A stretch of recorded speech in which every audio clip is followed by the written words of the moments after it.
Bom dia, bom dia, bom dia! Precioso, preciosa do Rei Jesus, segundou por aqui e por aí também. E hoje é dia de pão.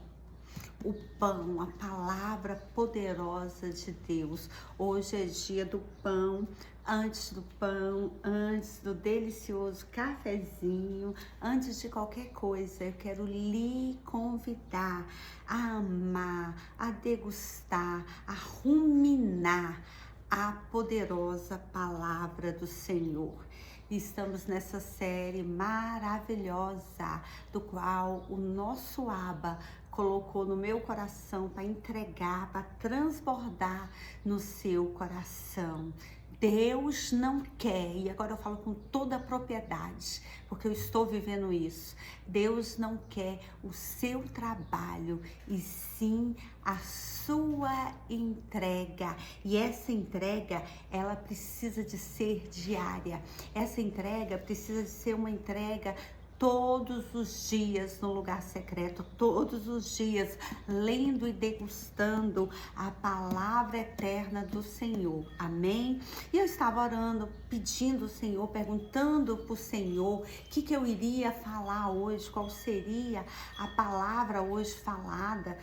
Pedi ao Senhor uma palavra, e aí o Senhor me deu o Jonas, o livro de Jonas, no seu capítulo de número 3, o versos de número 4 e 5, que diz o seguinte: e começou Jonas a entrar pela cidade, caminho de um dia, e ele pregava, ou seja, ele trabalhava, ele estava ali fazendo a obra, e nessa pregação ele dizia: ainda 40 dias e Nínive será subvertida, será submersa, e os homens de Nínive creram em Deus, creram na palavra, na pregação de Jonas.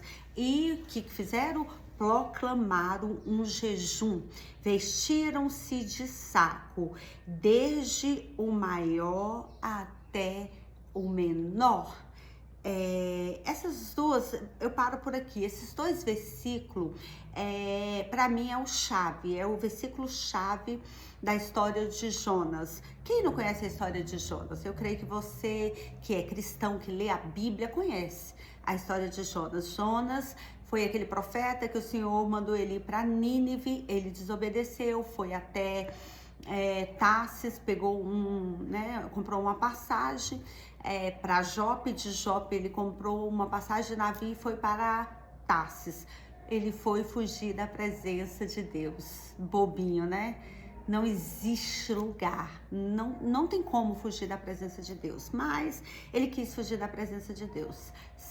Somos sabedores que quando ele estava ali naquele navio, dormindo, veio uma grande tempestade. E quando ele acorda agora, o marinheiro, o líder ali daquela embarcação diz: como você pode ser tão demente? Você não sabe o que está acontecendo?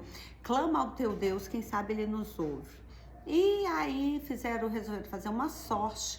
A sorte caiu em Jonas. Jonas agora diz: olha, eu sou hebreu, eu sou servo do Deus que fez céus, terra e mar. E tudo isso está acontecendo por minha causa. E aí os marinheiros tentaram poupar a vida dele, mas não teve jeito. Só acalmou o mar quando eles lançaram Jonas ao mar. E aí o grande peixe engoliu ele, e toda essa história que você conhece. E agora ele chega no seu destino certo. Ele chega agora e tem que trabalhar. Ele chega agora e vai se cumprir ou obedecer o mandamento de Deus. Deixa eu te dizer algo. Nem sempre, isso é real, nem sempre sua missão é aquilo que você deseja. Muitas vezes ou quantas vezes eu tô numa missão que eu desejo, que arde o meu coração, que eu sei que eu fui chamada para aquilo e é muito bom. E muitas vezes a minha missão não é o meu desejo, mas quando não for o seu desejo, mas precisamos entender que fugir da presença e da vontade de Deus pode trazer perdas para os que estão no barco, ou seja, para os que estão conosco. Precisamos também ter entendimento que trabalhar para Deus não é trabalhar com Deus. Eu quero repetir essa pérola para a sua vida. Trabalhar para Deus é diferente de trabalhar com Deus. Jonas foi trabalhar para Deus porque não teve como. Deus fez ele cair agora no ventre de um grande peixe. 3 dias ele orou, ele clamou, ele jejuou porque não tinha o que comer. E ele fez um voto. E aí pediu perdão. E aí o Senhor levou ele para o destino dele e agora ele começou a trabalhar para Deus, mas ele não trabalhou com Deus. Trabalhar para Deus é um ativismo religioso, é você estar de um lado para o outro fazendo tudo, mas nesse tudo você não tem tempo de entrega, nesse tudo você não faz com qualidade, nesse tudo muitas vezes você faz automaticamente, nesse tudo muitas vezes você faz porque não tem quem faz para você ou porque você quer ficar em evidência. Muitas vezes a nossa missão não é aquilo que arde o nosso coração, mas se Deus te mandou, vá. Se Deus mandou fazer, faça, mas faça não na obra dele, e sim com ele na obra, amém? Então foi isso. Trabalhar para Deus. Jonas trabalhou para Deus, mas não trabalhou com parceria com Deus, amém? E deixa eu te dizer mais algo.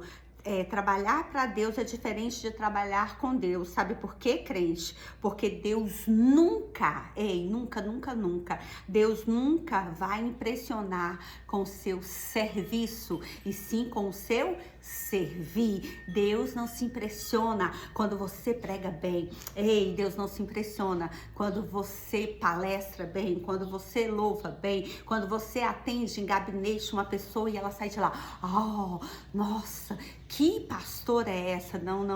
O homem pode até se impressionar, mas Deus, ele não se impressiona com o seu serviço, mas ele se impressiona com o seu secreto, com a sua entrega. Quando você vai no seu lugar secreto e chora e ora e se desnuda e se rasga na presença de Deus, aí sim, Deus pode até se impressionar, mas com o seu serviço, querida, jamais. Sabe o que diz a palavra do Senhor? Que quando fizermos tudo, sabe o que somos considerados? Servos inúteis. Então Deus não se impressiona com o seu trabalho, mas Deus se impressiona com o seu serviço. Jonas pediu a morte. Olha só o que é trabalhar para Deus do que trabalhar com Deus. Jonas trabalhava para Deus, mas ele não trabalhava com Deus ao ponto de pedir a sua morte e dizer: porque não gosto de ver a contrição dos ninivitas. Ele viu que a pregação dele tocou o coração daquele povo. A pregação que ele pregou, mandado por Deus, tocou o coração daquele povo. E aí o Senhor se arrependeu de destruir Nínive. E agora Jonas, o que ele faz? Ele fica chateadinho. Sabe o que ele fica? Mimizento. Sabe o que ele faz? Ele fica agora, vai lá pro canto da cidade, pro outro lado da cidade, fica triste, contrito de coração, sem um pingo de empatia e chateadinho, porque viu que Deus ia se arrepender do pecado daquele povo. Ei, crente, não adianta trabalhar na obra de Deus sem trabalhar com o dono da obra.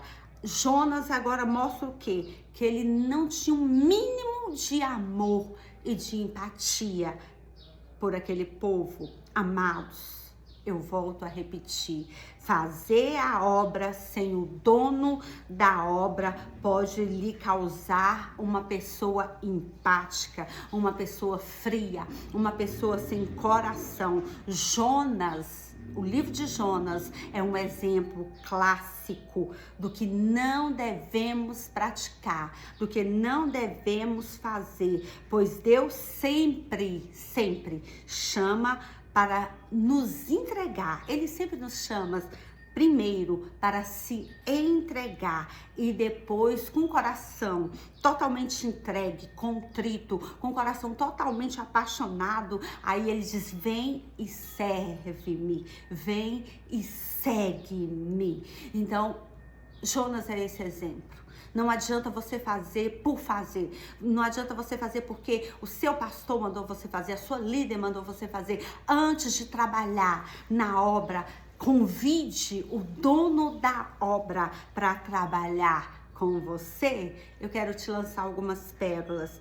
Pérola número 1. Primeiro você entrega e depois você trabalha. Primeiro você entrega. Primeiro você se entrega e depois você serve. Não tente mudar os papéis. Primeiro o Senhor quer o seu lugar secreto. Primeiro o Senhor quer a sua mudança por dentro, a sua entrega, a sua paixão, o seu coração queimar na presença dele. E aí depois, sim, com certeza, ele quer o seu serviço. Porque aí você vai entender que você não vai trabalhar para o Deus da obra, mas você vai trabalhar com o Deus da obra. É bem diferente trabalhar para o Deus da obra do que trabalhar com Deus nessa obra. Amém?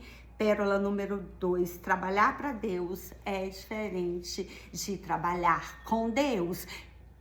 Fixe isso no seu pensamento, deixa essa palavra, essa pérola descer ao seu coração e entenda que trabalhar para Deus é diferente. Eu conheço muitos crentes que trabalham para Deus, mas aí não tem tempo de ouvir um culto, não tem tempo de estudar, não tem tempo de orar, não tem tempo de lugar secreto, porque ele tá tão ativista, tá tão no looping de fazer, que ele esquece de se entregar. Deus não quer o seu trabalho, Deus almeja a sua entrega diária, a sua entrega no lugar secreto, a sua entrega de levantar todos os dias um altar de adoração a Ele, amém? Porque é para Ele toda honra, é por Ele toda glória, é para Ele todo louvor. E tudo que não for isso foge do projeto, do propósito e dos princípios de Deus. Amém? Quem sabe era tudo isso que você precisava ouvir hoje. Trabalhe com amor, com afinco, trabalhe dando o melhor na obra de Deus, mas não esqueça de trabalhar com Deus na obra de Deus. Beijos em seu coração.